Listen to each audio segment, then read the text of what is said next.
Buenos días, el día de hoy le voy a hablar sobre Ferrier, que bueno, él fue un teórico de la Escuela Nueva, quien su principal aportación en su defensa de una escuela activa, haciendo hincapié en el uso de métodos de enseñanza también activos, métodos cuyos objetivos eran despertar la curiosidad, la creatividad y desarrollar la capacidad de observación e investigación de los niños.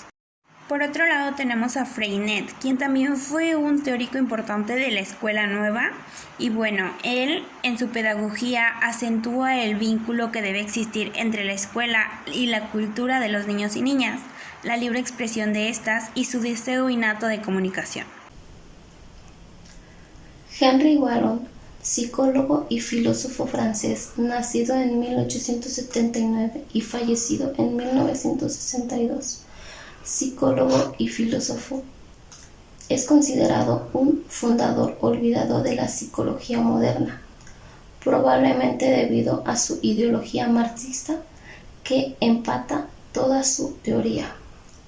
La teoría del psicólogo y médico Henry Wallon es una teoría del desarrollo humano que trata de explicar la evolución psicológica e intelectual del niño. Según su obra, él concibió el desarrollo mental de los niños como una sucesión de estadios, enfocándose en el análisis de los aspectos cognitivos, biológicos, afectivos y sociales, en los que invierte las facultades mentales y el sistema nervioso. Para destacar, Henry Wallon realiza el estudio del desarrollo intelectual del niño a través de la psicología genética, ya que puntualiza que la psicología pertenece al campo de las ciencias naturales como las de las humanidades. Los aportes de la teoría de Wallon se enfocan hacia el desarrollo intelectual del niño en los siguientes aspectos. Los aspectos afectivos y cognitivos influyen en su desarrollo. El movimiento con el ambiente crea conocimiento. Y por último, el conocimiento se construye por medio de la simbiosis afectiva. Francisco Ferrer Guardia, 1859 a 1909, fue un pedagogo anarquista y liberador español. Su propuesta pedagógica es un instrumento en el que se plasman las intenciones que una institución educativa propone para el proceso de enseñanza-aprendizaje. Fundó en 1901 la Escuela Moderna, uno de los experimentos pedagógicos más interesantes de la historia contemporánea española, con grandes influencias en toda Europa. En sus aulas no se enseñaban enseñanzas religiosas, y sí científicas y humanistas. Se fomentaba la no competitividad, el pensamiento libre e individual, es decir, no condicionado, el excursionismo al campo y el desarrollo integral del niño. Según Ferrer Guardia, la educación no puede ser dogmática ni basada en dogmas ni prejuicios, y debía aceptar los métodos de la ciencia, desterrando todo lo que no se puede demostrar por el método científico. La libertad era considerada un valor fundamental. Se procuraba la igualdad de todos los niños y niñas, que se educaban juntos. Se rechazaba el espíritu competitivo y por lo tanto toda imposición, exámenes, premios y castigos. Hoy en día, la metodología de la escuela moderna no puede esconder su evidente ascenso positiva y anarquista. La escuela moderna de Ferrer sigue siendo una referencia válida para una concepción práctica de la formación orientada hacia la concepción de un método justo y solidario. Un humanista, sociólogo y pedagogo francés, autor de numerosas obras.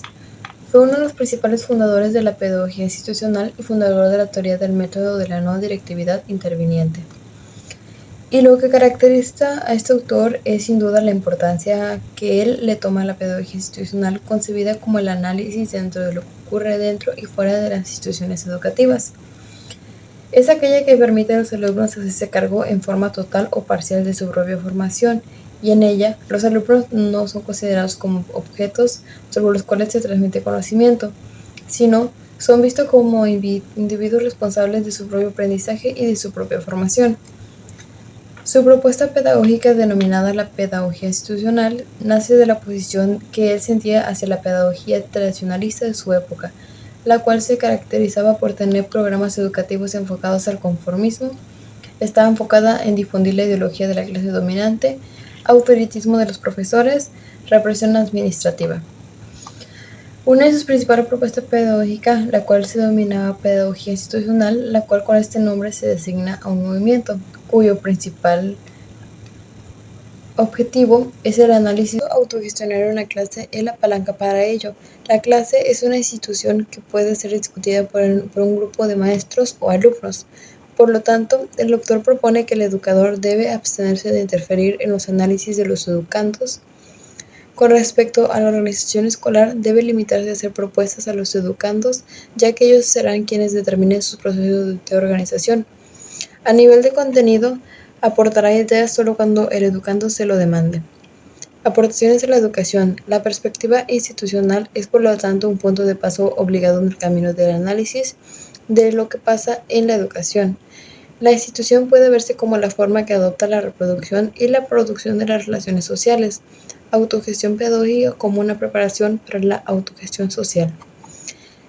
Existen tres tipos de autogestión. Autogestión política es un conjunto de actividades de un grupo para defenderse de amenazas externas o internas, es decir, dentro o fuera del grupo. Autogestión terapéutica, analista y paciente.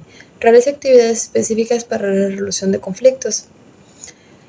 Autogestión pedagógica. Consiste en colocar en manos de los alumnos todo lo que sea posible, es decir, no la elaboración de programas o la decisión de los exámenes, que no dependen ni del docente ni del alumno, sino el conjunto de la vida, las actividades y la organización del trabajo en el interior de este marco. Bien, me toca hablar sobre Carl Rogers. Carl Rogers fue un psicólogo de la corriente humanista, por su método de la psicoterapia centrada en el cliente. Fue partícipe y gestor instrumental en el desarrollo de la terapia no directiva, mejor conocida como terapia centrada en el cliente, la cual renombró como terapia centrada en la persona. Esta teoría es conocida por sus siglas en inglés PCA, Person Centered Approach, o enfoque centrado en la persona. Sus teorías abarcan no solo de las interacciones entre la terapéutica y el cliente, sino que también se aplican a todas las interrelaciones humanas. La terapia rogeriana consta con las perspectivas psicológicas, freudianas y las sociales de Alfred Adler y Albert, por el uso preferente de la persona para lograr el proceso de comunicación entre el cliente y el terapeuta, o, por extensión, entre un ser humano y otro. Es aquí cuando Rogers supone la relación entre el cliente y el terapeuta como el elemento fundamental para que se desarrolle el sanamiento del consultante. Mediante el uso de la escucha empática, la congruencia propia del consejero y la aceptación incondicional, se intenta promover un ambiente libre de amenazas donde el cliente pueda expresarse libremente. Es a través de este escenario donde este último podrá, a su tiempo, conocerse a sí mismo y disminuir su ansiedad y tratar aquellas situaciones que la acomplejan. De acuerdo por una encuesta realizada por la Asociación Americana de la Psicología, APA, en el 2002, Rogers es considerado el sexto psicólogo más eminente del siglo XX. Gran parte de su mérito está en haber desarrollado una corriente terapéutica que hizo un contraste positivo con las teorías predominantes de la época, el conductismo y el psicoanálisis. Bien, profundicemos más sus teorías. Y es que, por si fuera poco, Rogers fue el padre de la no directividad. Según él, el clima psicológico de la libertad favorecía el desarrollo pleno del individuo, valoraba la empatía y la autenticidad.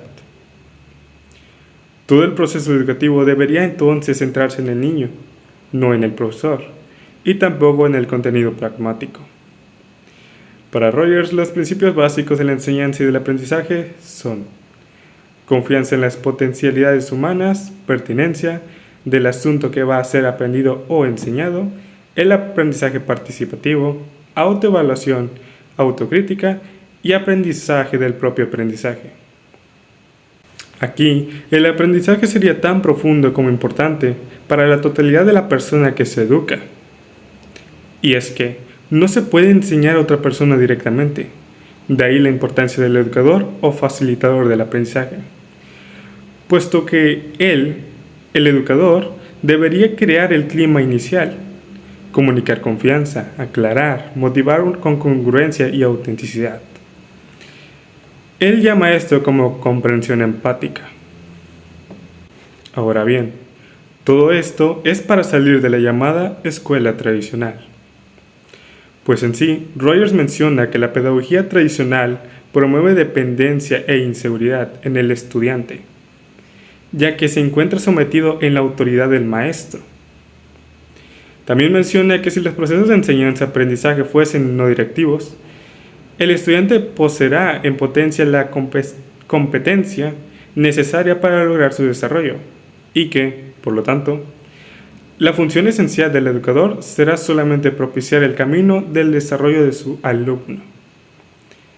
Entonces, para Rogers, el objetivo de la educación es ayudar a los alumnos a convertirse en individuos capaces de tener iniciativa propia para la acción, responsables por sus acciones, que trabajarán no para obtener la aprobación de los demás, sino para alcanzar sus propios objetivos.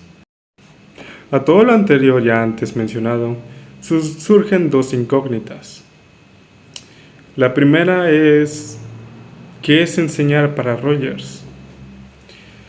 Pues bien, en pocas palabras, para Rogers el hecho de enseñar significa permitir que el alumno aprenda. Es decir, propiciar las condiciones para que se exprese libremente sus necesidades en un clima afectivo favorable de comprensión, aceptación y sobre todo respeto. Por último, y no menos importante, menciono que si esto es enseñar para Rogers, entonces, ¿qué es aprender para Rogers? Más que nada, él cataloga esto como una atribución. Así es, porque aprender es atribuirle significación a la experiencia del alumno para que así posibilite la satisfacción de sus necesidades. Hermann Mendel fue un psicoanalista y psiquiatra francés. Estudia las investigaciones más importantes que hacen referencia a la educación, examina los principios de la escuela socialista y ofrece una síntesis valorativa del proyecto educativo del sociopsicoanálisis. El sociopsicoanálisis analiza en profundidad esta crisis de civilización actual sometida a los conflictos inconscientes del alma colectiva que se viven a nivel de las instituciones socioculturales y del poder social. El sociopsicoanálisis opta por una opción política que intenta una educación liberadora. Rechaza la institucionalización de la dominación que presenta el sistema capitalista. Hermann Mendel considera que la socialización requiere y debe ser abordada desde el espacio reducido de las instituciones, espacios de la vida social en los que transcurre la vida de los sujetos. Antonio Gramsci, quien fue un filósofo, teórico marxista, político, sociólogo y periodista italiano, quien escribió sobre teoría política, sociología, antropología y lingüística.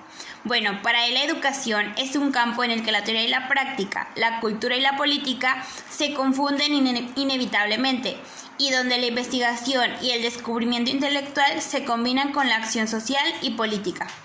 Sin embargo, no es infrecuente que se produzca una distinción, sino una oposición entre esos dos aspectos de la educación, y el uso ideológico de la cultura y la ciencia a menudo provoca la neutralización de los efectos educativos y políticos del desarrollo cultural y de la justificación del poder político por teorías domésticas que en consecuencia pueden definirse como ideologías. Bueno, Gramsci más bien consideraba que el vínculo entre la organización del trabajo y la organización de la cultura era la nueva cultura profesional, la nueva preparación técnica y profesional que necesitaba la mano de obra para controlar y dirigir el desarrollo industrial, así como la sociedad que este desarrollo crea inevitablemente.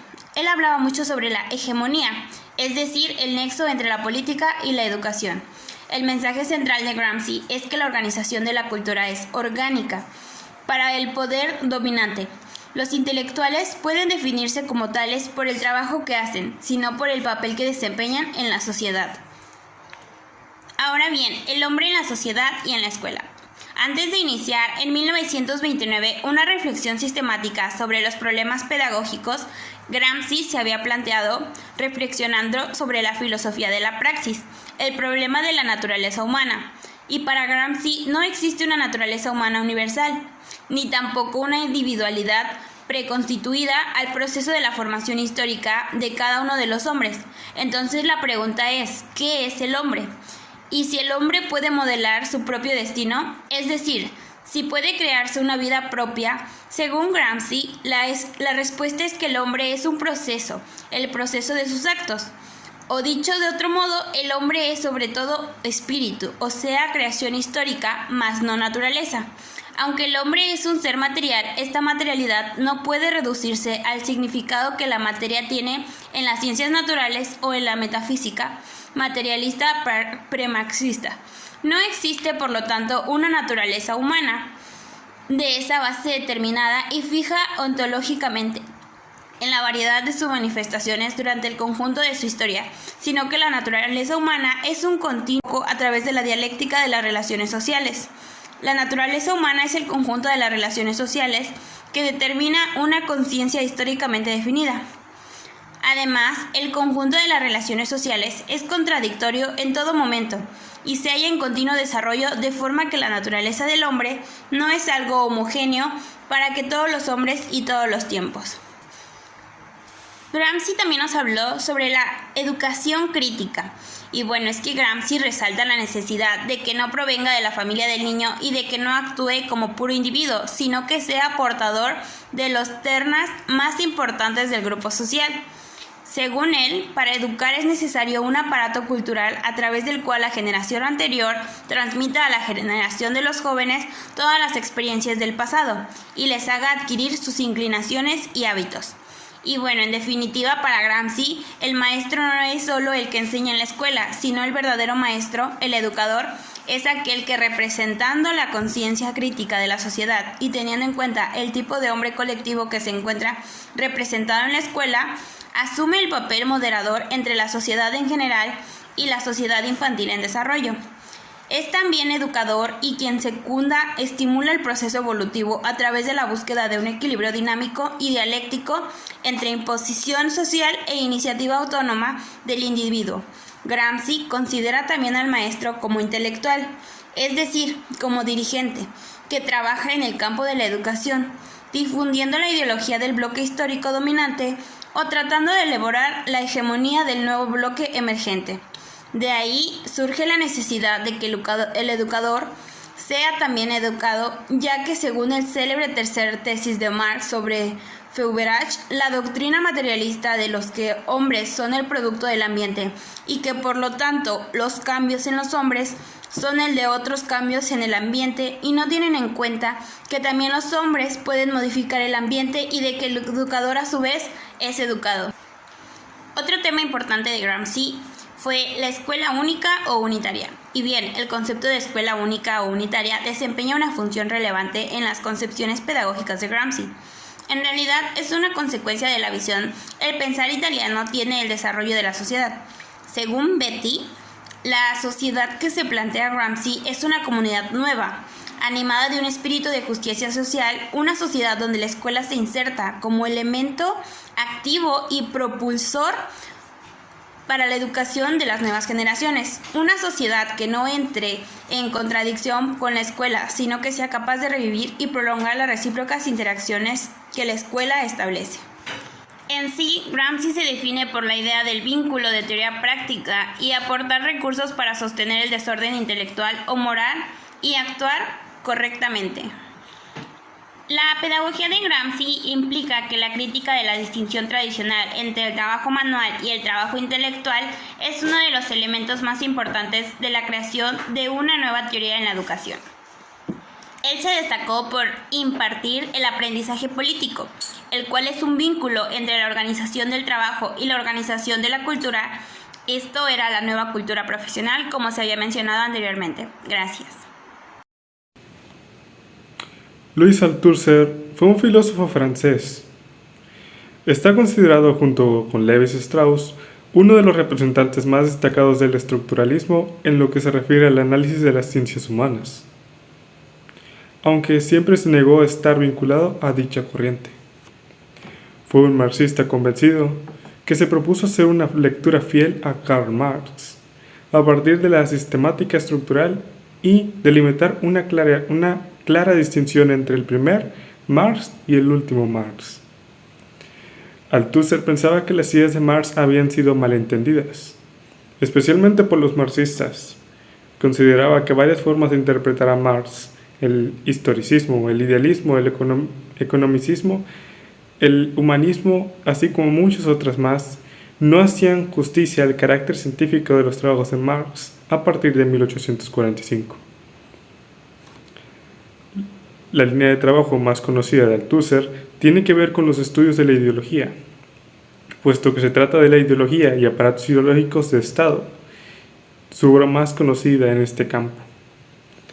Este ensayo establece el concepto de ideología y lo relaciona con el concepto gramsciano de la hegemonía. Para Althusser, la ideología es ahistórica, pues, al igual que el inconsciente freudiano, es eterna. Es decir, siempre habrá ideología. Para Althusser, esa no es una simple forma de engañar o de conciencia falsa, sino más bien una relación normal en individuos con la sociedad.